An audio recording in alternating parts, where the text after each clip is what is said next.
А деньги есть хотя бы? Так мутил агентство.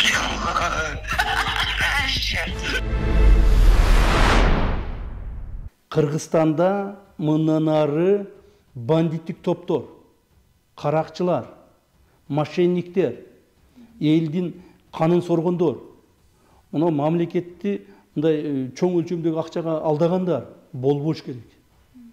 Ушул жылдын 10 май күнү Ички иштер министрлигинин кызматкерлери Бишкектин чок ортосунда бир нече спецназдын коштоосу менен жеке нотариустан чыгып келе жаткан 23 жаштагы жигитти кармашат. Умаров Сардарды Ички иштер министрлиги кызматкерлери 34 жаштагы Исламжан Осмонжановдун 2 үйүн опузалап өзүнө каттатып жаткан кезде кармагандыгын билдиришет жана Умаров Сардарды уюшкан кылмыштуу топтун мүчөсү катары көрсөткүлөрү келип, жалпыга маалымдоо каражаттарына видео жана сүрөттөрдү таратышат. Биз бул окуяда айтылып жаткан Умаров Сардар менен үйүмдү алдырып жибердим деп арызданган Исламжан Осмонжановдун кимдигин тастыктоо максатында иликтөө жүргүздүк. 34 жаштагы иш жерде иштебеген Исламжан Осмонжанов $400,000 турган 2 үйдү 1 жылдын ичинде кантип сатып алган? Дал ушул суроолорго жооп издейбиз. Слышь, братиш, сигарет не будет? У вас сигарет нету, я спешу просто. А деньги есть хотя бы? Бул видеодо сүйлөп жаткан жигит 4 жылдан бери Казакстанда издөөнү жүргөн Исламбек Осмонжанов.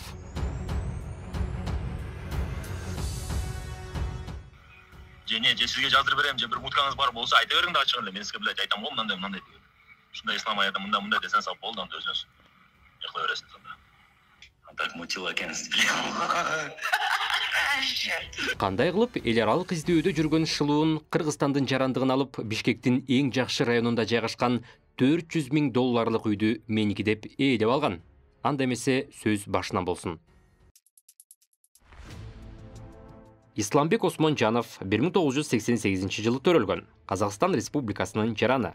Актау шаарында мектепти бүткөн. 2019 жылга чейин туруктуу жумушта иштеген эмес. 2019 жылы Казакстан Республикасынын Мангистау облустук экономикалык кылмыштарга каршы департаменти Исламбек Осмонжановду кылмыш жоопкерчилигине тартып, ага карата иш козгогон. Ошондон улам ал Кыргызстанга качып келип, жашырынып жашап жүргөн. Исламжан Осмонжанов азыркы күндө да Казакстан Республикасында издөөнү жүргөнүн Казакстандын башкы прокуратурасы тастыктады. 2022 жылы Исламбек Осмонжанов эл аралык издөөнү жүргөнүнө карабай, президент Садыр Жапаровдун жарлыгы менен кыргыз жарандыгын алат. 2019 жылдан азыркы күнгө чейин Казакстанда издөөнү жүргөн Исламбек казак-кыргыз чек ара өткөрмө пункттарынан мыйзамдуу түрдө өтө алмак эмес. Эгерде чек арадан өтсө, аны издөөнү жүргөн кылмышкер катары камакка алышмак. Ошондуктан Исламбек Кыргызстандын чек арасын мыйзамсыз жол менен жашырынып кесип өткөн. Кыргыз паспортун алып жатканда улуттук коопсуздук кызматкерлери, Ички иштер министрлиги кызматкерлери да Исламбек Осмонжановдун Казакстанда жасаган кылмыш иштерине кызгышкан эмес жана издөөнү жүргөндүгүн президенттен жашырып коюшкан. Бул факты боюнча текшерүү иштерин жүргүзүү зарыл деп ойлойбуз. Исламбекке этникалык кыргыз биринчи жолу паспорт алып жатат деп, казак паспортундагы улуттук кыргыз деген жазууга таянып, кыргыз паспортун берип коюшкан. Осмонжанов эптеп кыргыз жарандыгын алып, Кыргызстандын ичинде мыйзамга баш ийип жүрүүнүн ордуна кайра Казакстандагыдай оңой акча табуу өнөрүн колдоно баштайт. Бир нече жолу кыргыз милициясы тарабынан кармалып, ар түрдүү кылмыштарга шектелет. Алардын арасында эң чоң көзгө көрүнгөн кылмыштарына токтоп кетүүнү туура көрдүк.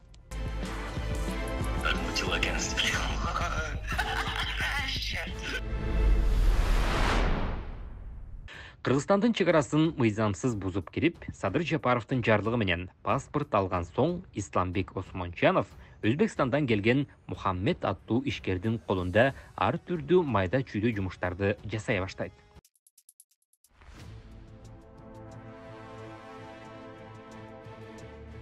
«2022 жылдын башында Мухаммед аттуу Өзбекстандын жараны Бишкек шаарында өзүнүн кайнагасы Суванов Махмудтан ири суммада карыз алып, бизнес баштайт. Мухаммеддин бизнеси жүрүшүп, 2022 жылы Бишкектин Стадионная 1А көчөсүнөн жер тилкесин сатып алып, үй салмакчы болот. 2022 жылы ушул жерге Мухаммед деген байке келет. Мухаммед байке рекламадан чалат телефонун. Ушундай биз там саудат шүйдө там алды элек келип көрүңүздөр дейт. Келип көрөбүз бул жерде. Дал ушул курулушка Мухаммед Казакстандан келген Ислам Осмонжанов аттуу өзүнүн көптөн берки таанышын көзөмөл кылып берип, жумушка алып, усталарга керек боло турган материалдарды алып келип, аларга жардам берип туруусун айтат. Ислам Осмонжанов усталардын иштөөсүн көзөмөлгө алып, үйдүн жарымынан көбүн салып бүтүрүшөт. Ошол убакта Ислам чогуу жүрөт, чогуу жашайт. Ушул жерде Ислам чогуу иштеп, чогуу жүрөт. Андан кийин күндөрдүн биринде уже ремонттор иштер жүрүп, крыша жабылат. Крышасы темир крыша болчу мүмкүн. Темир крышасы да бүтөт да экиге бөлө турган болот. Там ортодон бөлөбүз дейт. Оң жагы Исламга салынат, сол жагы оң жагы меники, сол жагы Исламдык болот дейт. Экөө сүйлөшүп, как положено эле жумуш жүрөт ушул жерде. Жумуш жүрүп, бир жашынакай жумуш жүрүп аткан, сонун болуп эле акчаларын берилип аткан. Мухаммед аке деген байкалар болчу, ошо менен иштешип. Үй бүткөндөн кийин Кыргыз Республикасынын мыйзамы боюнча чет элдик жарандарга кыймылсыз мүлк каттоого болбой турганын билген Мухаммед салынган үйдө жардамчысы Ислам Осмонжановдун өзгөндүк кайнатасы Сары Мурзаев Куттубекке каттоону чечишет. Endi buni ukam deb ishonib ishontkanda menda, kuyovimda O'zbekiston jarani bo'lganimiz uchun Islomni nomiga olib turganmiz. Uy sotib olganda оформление qilib. Августтун 14-unda ошо Мухаммедке жок болуп кетти. Исламдан сурат, эмне болуп атат, ушундай десем, эч кыжалат болбогула, акчаңар чыгат, берет.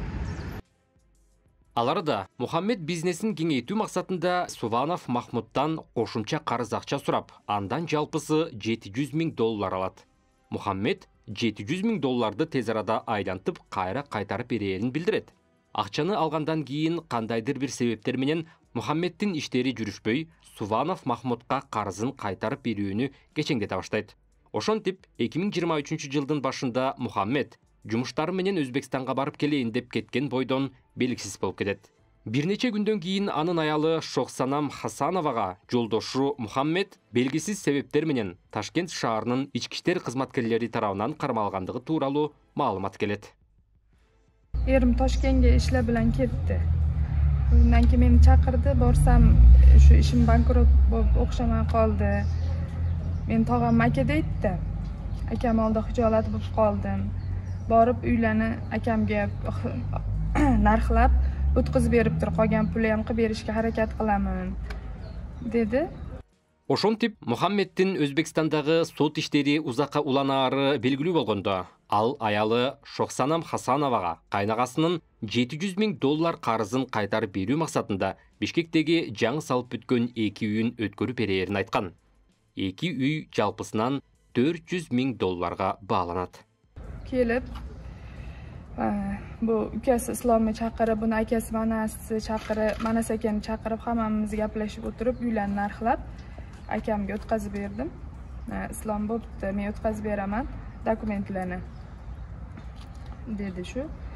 Undan keyin bo'pti, o'tkazib beraman degandan keyin uylar bitguncha o'tkazib beraman. O'rtasidan bo'lingan, yarmini menga bering. Men $80,000 berganman. Qolganini ham men sizga qilib beray aka, qarindosh urug'larni oldida hijolat bo'laman, shu niyat qildim, shu uyni olaman deb dedi. Мындай кабарды уккан Мухаммеддин кайнагасы Суванов Махмут Стадионная Бира көчөсүндөгү үйгө барганда, үйдүн толук бүтпөй турганын көрөт жана иштеп жаткан усталардын айлыктары да төлөнбөй жатканын угат. Ортодо крыша жапкан балдардын акысы зор болчу. Фундамент курган балдарды анын өзүнүн эмгек акыбыз полностью күзүндө аласыңар деген. Усталарга Мухаммед жалпысынан $18,000 карыз экени белгилүү болот. Үйдү көргөнү келген Суванов Махмут ошол жерде усталар менен курулушту бүтүрүү боюнча чогулуш өткөрөт. Ал чогулушка Мухаммеддин колунда иштеген Исламбек Осмонжанов да катышат. $12,000 балдардын иштеген акысы болчу, $6,000 строй материалдын акчасы болчу. Ошо $18,000 болду. $18.000 качан болот десек эч кызат болбоду. Анан бир күнү чалды. Ушундай бул үйдүн Махмут акеге өттү. Махмут аке келет, ошо Махмут аке менен сүйлөшөбүз дейт. Ушул жерде ушул үйдөн отуруп Ислам келет. Ислам бир акеси келет.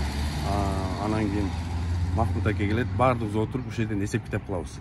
Канча сом кимге кетти, канча сом канча кетти, стройматериал кимге каршы, силерге общий каршыңар канча деп. Ошол жерден биз айтабыз, ушу общий балдардын эмгек акысы $18.000. Так мутила экенсиз.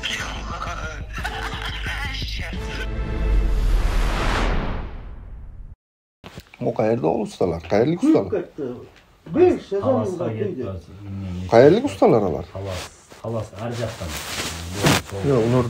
Оларды чакырасың, пулуну полный 0-0 кылып расчет кылабыз. Азыр канча пул беришибиз керек оларга? 18.000 крышасы ham берилген эмес да. 20га барат болуш керек. Бүгүн азыр кеч келет азыр крышачы. Кеч келет. Мага бая чалды, эртемен чалган. Жок, мага неме Крыша келди. Крыша чалды, Кемал Очен келип атышты. Анан кийин Кемал Сенин үйүңдө ham иштеп атты беле ар жакта? Бирде иштеп атышкан. Эки от бар ягында бирде, я. Бу неге аны кылам деп атырмын? Мана бу аманаттар мага өтүп кетти. Калган аманаттар мага караштуу да. Ошо шарт менен деди. Усталарды кыям. Менден башка уста салбайсыңар дедим. Болду дедим. Исламбектин айтымында ал кожоюну Мухаммедке үйдүн жарымы үчүн $80.000 бергенин жана калган $40.000 кийинчерээк берерин айтат. Азыр приблизительно канча Мухаммад менен алды бердиң бар? Алдым бердим где-то в районе ошо мынау мен жакты 120.000 бирок до ключа бүтүрүп бере турган болгон да. Мухаммад акечи. До ключа бүтүрүп берген. 80.000 сени пулуң Мухаммадка өткөн. Мен пулум Мухаммад акеге өткөн. $120.000 ошол жерде до ключа бүтүрүп берем. Азыр до ключ бүтүрүп берсе, дагы 40.000 беришиң керек. Силер договоруңар боюнча. Исламдын бул сөзүнө Суванов Махмуд, сен кожоюнун Мухаммедке $80.000 бергениңди далилдей аласыңбы деген суроону узатканда, Исламбек, ооба, мен блокнотума жазып койгонмун, азыр жанымда жок, кийин көрсөтөм дейт. Азыр приблизительно 80 мен айттым, точно көрүшүм керек, бирок 80 тегереги деп. Если действительно 80 болсо, может онда 90'dur, может 25.000 дейиши мүмкүндүр. Сен тетиратың карап, мага шундай көтөрүп келсең, мени эсепте бая Манаска көрсөттүм да. Ким, качан, саатыга чейин бар. Факт. Кимде кандай мамиле болсо. Сен ошону мага шундай көрсөтүп бер. Муу маалды унча өткөн, муу хактан 20.000 өткөн, муундан 10.000 өткөн, общий топтолуп келип 80.000 болгон деген отчет барбы? Ошону. Ага көрсөтүп берсең, барып туруп подтверждениясын билебиз. И дальше ошондой кете беребиз. Бирок эртеси келип, мен карыз бергенимди далилдей албайм. Бирок апама, туугандарыма Бишкектен үй алдым деп мактанып койдум эле. Ошондуктан сизден сураныч, 80.000 мен жакын арада сизге таап берем. Билесиз, мен Россиядан качып келген орустар менен иштеп жатам. 100% кепилдик берем. $80.000 жакынкы күндөрү берем. Калган $40.000 bir жылдын ичинде таап берем деп Суванов Махмудка айтат. Суванов Махмуд Исламдын бул суранычына макул болуп, үйдүн документтерин 2 кызыл китеп кылып бөлөбүз. Документтерди бүткүчө $80.000 таап бересиң, анан үй сенде кала берет деп макулдашат.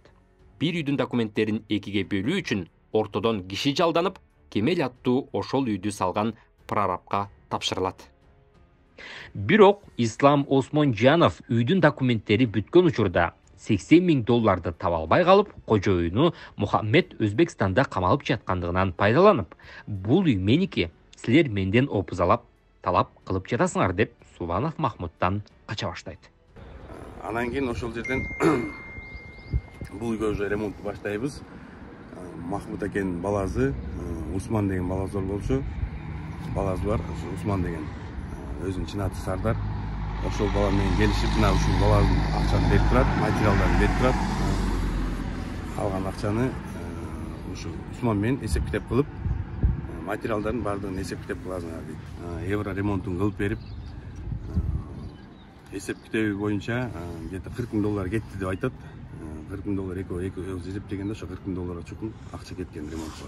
Айтылып жаткан Усман аттуу жигит Суванов Махмуттун баласы. Паспорттагы аты Умаров Сардор. Бирок дос туугандары аны Усман дешет. Сардар бүтпөй турган үйдү куруп бүтүрүү үчүн усталарга эмне керек болсо баарын камсыз кылып турган. Ал тургай Осмонжанов Исламбек Суванов Махмуттун баласы Умаров Сардарга телефон аркылуу усталардын акчасын береличи, менден күндө сурап келип жатышат деп кайрылгандар да болгон.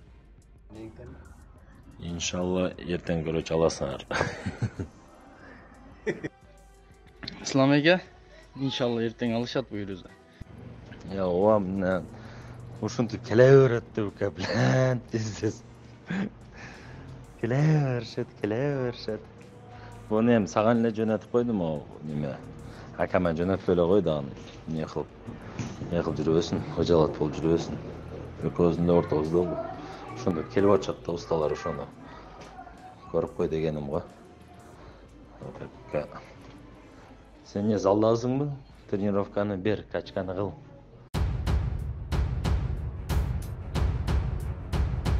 Кемел менен Осмонжанов Исламбек үйдүн документтерин экиге бөлүү үчүн мамлекеттик каттоо кызматына барып тапшырышат. Assalamu alaikum. Qanday ishlar jasbı? Sotanız yaxshimi? Ova. Dokumentni siz onu tanışlarınız var, o şakı var tapşırabız da. Yok, çok bile var. Je sizge jazdırıp berem, je bir mutkanız var bolsa ayta bering da açıgın. Men sizge bilet aytam, mınday deyip. Şunda İslam ayatı mınday desen sap boldan da özünüz. Yıkla öresiniz onda. Söz değerlendirip yapılan, sağa vereyim, özün var tapşırasın mı, tanışların var mı degensin. Söz değerlendirip. Ozunuz da açsanız gibi ayağınızı kırıp kalan şey.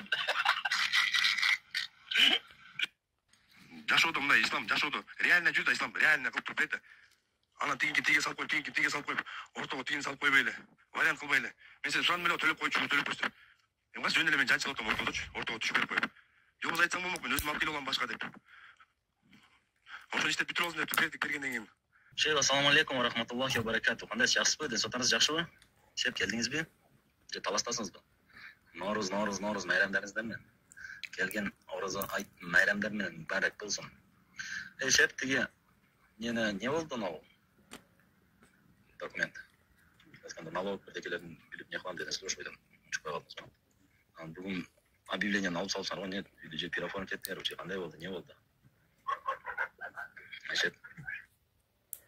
Ислам азыр өтпөйсүң, каттасың азыр бүтүрсөң барайлы. Документтерди мамлекеттик каттоо кызматына экиге бөлүү процесси аяктаган соң, Осмонжанов Исламбек Суванов Махмут менен келишилген шарттар боюнча Сувановдун баласы Умаров Сардарга өткөрүп бериши керек эле. Бирок документтерди бүтүрүп жаткан Кемел мамлекеттик каттоо кызматына барганда бүткөн документтерди Осмонжанов Исламбек алып кеткендиги белгилүү болот. Мен просто алдагы жалкадан да сен мен неге алып кетип калдың ал жактан билбейм да. Турган документ көрмөктө. Мен ошо бүтүрүп атам, бүтөйүн дегенде айттым мен салып айттым, алып кетип калмагын деп.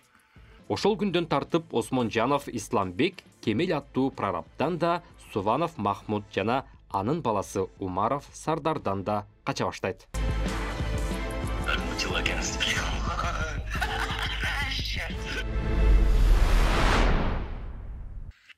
Алло, Ислам. Келсең зор болот да, биякта турасыз азыр. Мен 16 жакышка барсам, мен сени алып кетип атпай, техпаспорт полностью все что документ барын сени алып кетип атпай. Даже расписка бияка кол коюп кеткен дейт, кол коюп берген дейт, не алып кеткенден кийин. Ислам. Жооп берип койбойсуңбу шеф, мен келем де, келбейм деп писап, обед болуп калдым, жакта отурупчу. Мен тиги кемеден сурасам, техпаспорт бүткүн алып кеткен дейт документти. Шеф, аз бая документтерди алып кетейин. Барып бүтүрүп келем көрөчү. Мен сүрөт кылбай шеп, мен сизге айттым го, бая документ мага не бербедиңиз билбейм. Аз барып ошо полный документтерди алып барып берем. Мынандай документтер колумда бар, короче, мага экте кысыл китеп кылып бер деп эле берип болду. Госрегистр буюрса бүттү да. Азыр тиги кайната атында деп туруп азыр налогун төлөп атам азыр сен. Ошондо кайнатам атындагы налогтор полный баары төлөндү же кандай, мен түшүнбөдүм. Сиз мага эч түшүндүрүп айтпай атасыңыз да. Эртең анан кийин дагы ыйлап баштайсыңыз. Ислам бер, госакты берди. Бербейм эчтекен мен сизге. Түшүндүрүп айтсаңыз, мына төлөндүм. Исламды таба албай бир нече жума күткөн Умаров Сардар аны мыйзам алдында жоопко тартуу үчүн милицияга арыз менен кайрылат. жазылған арыздын негізінде Осмонжанов Исламбек менен Умаров Сардар Ленин райондық ички иштер башкармалыгында тергөөчүнүн кабинетинде жолугушат. Жолугушууга Исламбек Осмонжанов апасы менен келет. Ал жерде Ислам Осмонжанов салынган 2 үй тең өзүнүкү экендигин жана кожоюну Мухаммеддин да Суванов Махмуддун да үйлөргө тиешеси жоктугун айта баштайт. Исламбек менен келген апасы Казакстанда жашаарын жана баласына Казакстандын Актау шаарындагы $400,000 турган жерин сатып, үй ал деп бергенин айтат. Мен өзүм лично акча салган мен. Лично мен өзүм акча салган баламачы. Үй ал балам. Бирок, бир аз териштирүүдөн кийин Ислам Осмонжанов Суванов Махмуд менен келишим болгонун тастыктайт жана үйдү нотариус аркылуу өткөрүп берерин айтат. Азыр бул баланы эмне үчүн алып келдиңиз? Бияка арыз түштү деп разбирайсызбы? Бияка арыз түштү? Эмне деген арыз? Үй боюнча, сиз билип атпайсызбы жок үй боюнча? Жок, үй боюнча, үйдү менин үйүмдө булар алып алды деп атат, или кандай деп айтып атат? Менин үйүмдү алып алды деп атат. Буяктын жолдошу Мухаммед буларга катыс болуп, үйдү карызды бияктан алып алды деген экен. Бирок менге үйлөнүп өткөрүп. Бирок убактылуу. Эмне иштия чыкты байланда? Байкелерди да мнение тугуп аткансыздар. Анда ушул үйдү өткөзүп беришибиз керекпи? Ооба. Ортоңордо кандай сөз болду? Өткөзүп бергиле деп сиздер чакырдыңыздар да. Өткөзүп бергиле деп биз айта албайбыз аны. Анда эмне чакырдыңыз? Разбираемся по факту кандай болгон. Ошондо болду эле окуя, кандай болду эле, кимге үй оформлен, үйдөн ким сатып алган эже. Беребиз балам. Берейли. Аллахтан коркпойна. Мына Алла бар балам. Кимге болгон болсо эртең өздөрү атышат этет. Сен табыласың, сен табылышың кыйын, мен табылышым кыйын балам. Туурабы? Мен болгон маңдайымда бир бала, бир кыз. Ушулар үчүн деп томолонуп мен 36 жылдан бери мен Казакстанда жүрөм да. Жерлерим бар, жерлерим сатып, канча окуя алды да эмичи.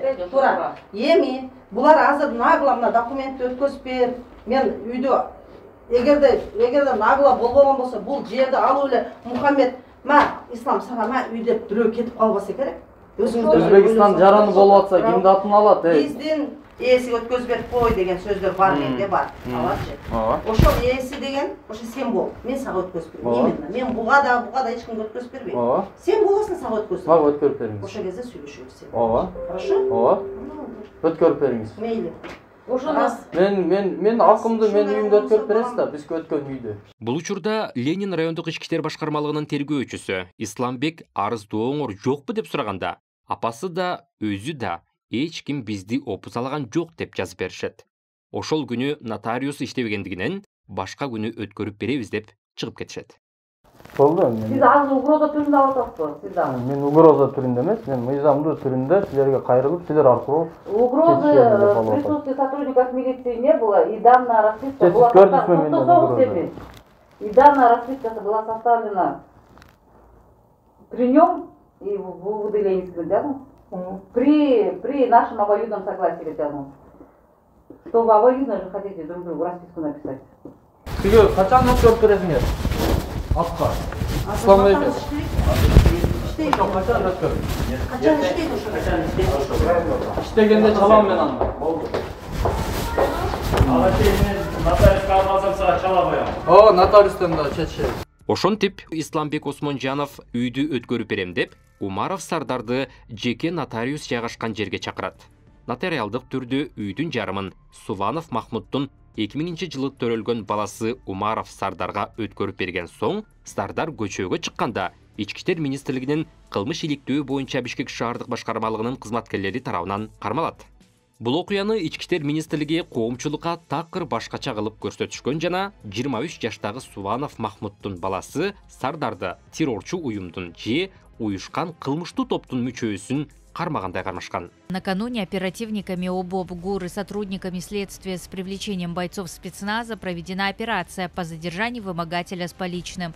Ошондой эле биз Ислам Осмонжановдун апасы айткан Казакстанда $400,000 жер саттым дегени боюнча Казакстан Республикасынын Мангистау облустук салык кызматына кайрылганыбызда акыркы 1 жылда $400,000 жер сатылбаганын жана Ислам Осмонжановдун апасынын атында Казакстанда ири суммадагы мүлкү жок экенин билдиришти.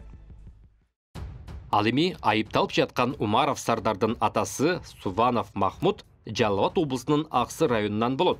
Ата-бабалары Өзбекстандан көчүп келген этникалык кыргыздар экени белгилүү болду. Суванов Махмуд көп жылдан бери бизнес менен алек. Түркия менен Кыргызстандын ортосунда жүк ташуу, алып сатуу жана башка кызматтарды көрсөтүп иштейт. 2023 жылы Түркиядагы жер титирөө учурунда Суванов Махмуд Кыргызстандан барган куткаруучуларды тамак-аш менен камсыз кылып, алар менен чогуу куткаруу иштерине катышып жүргөнүн интернеттен көрсөңүз болот. Bugün 18 Şubat 2023. Facianın 13. gününde gelen çifte mucizeyle açıyoruz bülteni. Allahu Ekber! Maşallah! Yürü kardeş! Buraya sabah 8'de geldik, saat 8'de. 11 geçe çalıştık. 3 saat içinde 3 canlı, 2 cansız bulduk. Bizden Kırgız jigitlerimizge öte razıyız. Ушундай оор иште күнү түн иштеп атышат эшкер. Ден соолукта болсун, мындай жер титирөө эч бир жерде болбосун. Көрүп алып ыйладык дөрмүчү. Мындай эч бир адамда эч бир жерде болбосун эже. Kelip Bordoş Türk eline жардам берип атканын көрүп, biz de сыймыктандык. Allah razı olsun. Biz de балдарыбыз ушунчалык жакшы иштегенин көрүп, кыргыз экенибизден, кыргыз мамлекеттин жараны экенибизден сыймыктанып, biz de колубуздан келгенче этер İstanbul şаарынан продукталарыбызды кылып келип, Кыргызстанды балдары бизге кайыр алып берди, биз бизнесмендерге. Bordoş Türk elinin içinde bizde de ayırımız kötörüldü, balдар işlegenini görüp, ularga da rahmat, jetekçilerge rahmat, ministerlikte, kalaverse prezidentimizge rahmat, uşunça üylörde alıp gelip kurup verip, o internetlerde görüp atabız. Biz Kırgız ekenibizge, Kırgız elinin jaran ekenibizge sыймыктанабыз. Уурулук, алдамчылык менен эл аралык издөөдө жүргөн Исламбек Осмонжановдун сөзүнө ишенип, 23 жаштагы Умаров Сардарды камаган Ички иштер министрлиги Ислам Осмонжановдун өзү кандай адам экенин билет болду бекен? Эгерде билсе, эмне үчүн издөөдө жүргөн адам менен күч кызматкерлери бирге ушундай иштерди жасап жүрүшөт? Же жөн гана жеке ишкер Суванов Махмудду тоноо операциясы жүрүп жатабы? КМШ өлкөлөрүндө издөөдө жүргөн кылмышкер учурда кыргыз ишкерлерин гана эмес, президент, укук коргоо органдарын, Россиядан келген жарандарды, карапайым элди да башын айлантып шылуундук менен алектенип жүргөндүгүн көрүп, биздин өлкөдө бул кишини калкалаган кандай адам экенине таң каласың. Же ички иштер министрлигинин айрым кызматкерлери менен кылмышкерлер чогуу иш алып барап калганбы? Айтор азырынча бул суроолорго тилекке каршы жооп жок.